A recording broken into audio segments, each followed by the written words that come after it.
Meanwhile, as cyclone Nivar inches closer to the coast of Tamil Nadu and Puducherry, a red alert has now been sounded in the southern states of cyclone Nivar is likely to make a landfall between Mamallapuram near Chennai and Karaikal in Puducherry tonight, with a wind speed of 110 to 140 kilometers per hour.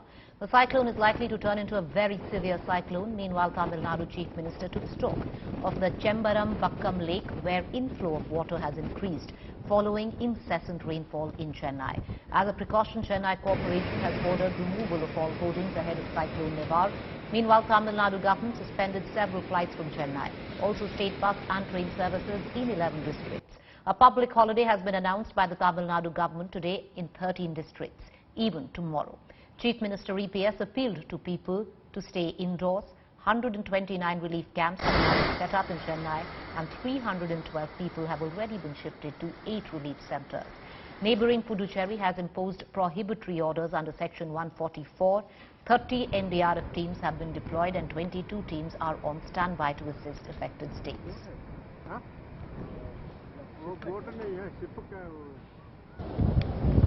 Right now, I'm at the Mahabalipuram beach where the fishermen are doing last efforts to try and ensure that their belongings are safe during the impact of the cyclone. As you see in the visual, they are actually doing a combined effort to try and drag their boats, their fishing boats, into safer ground. So till morning, the situation was more or less fine here because they could actually keep their boats towards the coastline.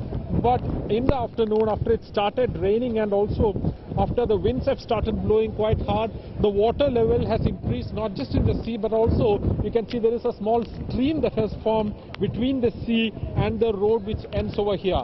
So what they're trying to do now is they're going to try and drag these fishing boats into higher land to ensure that even if the water level increased much, there wouldn't be much problem to their livelihood. So as this has actually become a very common scene during the time of cyclones, and because the landfall is expected around late tonight, and before that they want to move maximum equipments to safer locations, and that is what these men are doing. A very combined effort, at least 10 of them working together, working in tandem, and this is not a small job as it seems in the frame, because it takes a lot of effort. These boats, these fiber boats, are really heavy, and it's not very easy to carry these boats. Well, we're very close to the Gendi Bridge. Now, that's where the Adyar River flows.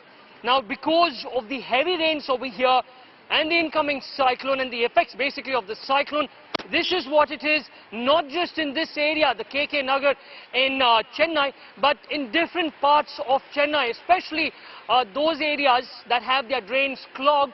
The roads are completely inundated.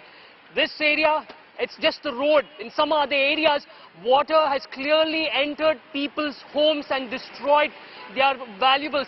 In fact, roads over here you can clearly see are completely, in fact, one stretch of the road is completely blocked, and that's one of the reasons why there is traffic. Now, the officials have very clearly asked people not to step out of their homes for their own safety. But that is not actually happening. There is considerable traffic on the roads. You have a large number of people also coming out. It's a public holiday today. In fact, we're also getting information from our sources that even tomorrow it would be a public holiday. Now, where we are, in fact, it started to rain as of now. It starts in bursts, it stops in bursts, and when it rains, it pours. So over here where I've actually walked in this particular street, the water has actually come up to my knee level. Such is the situation over here. But there is absolutely no option now for the people. They'll have to manage with the rains, with the floods, with the inundation, until and unless basically the cyclone makes landfall and proceeds away from the coast. With video journalist Divyan, Nolan Pinto for India Today in Chennai.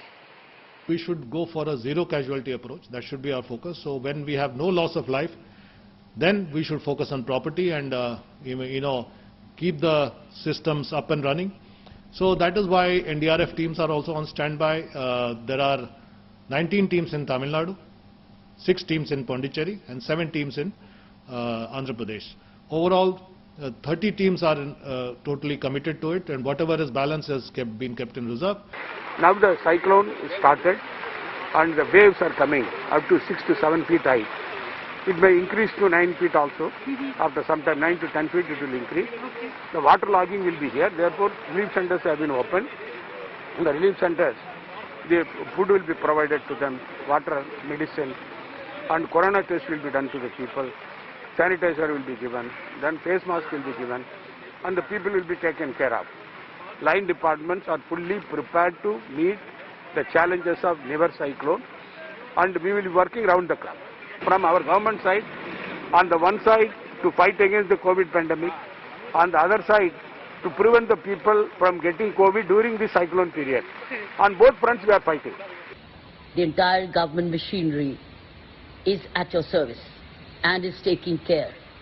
Just listen to them and go by the rules and regulations being declared.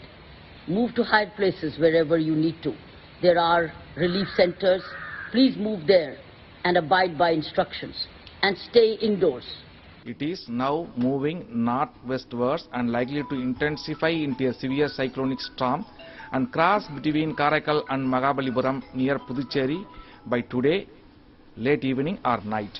At the time of crossing, the wind speed is likely to be 120 to 130, gusting to 145 kmph all along the Puducherry and Tamil Nadu coast.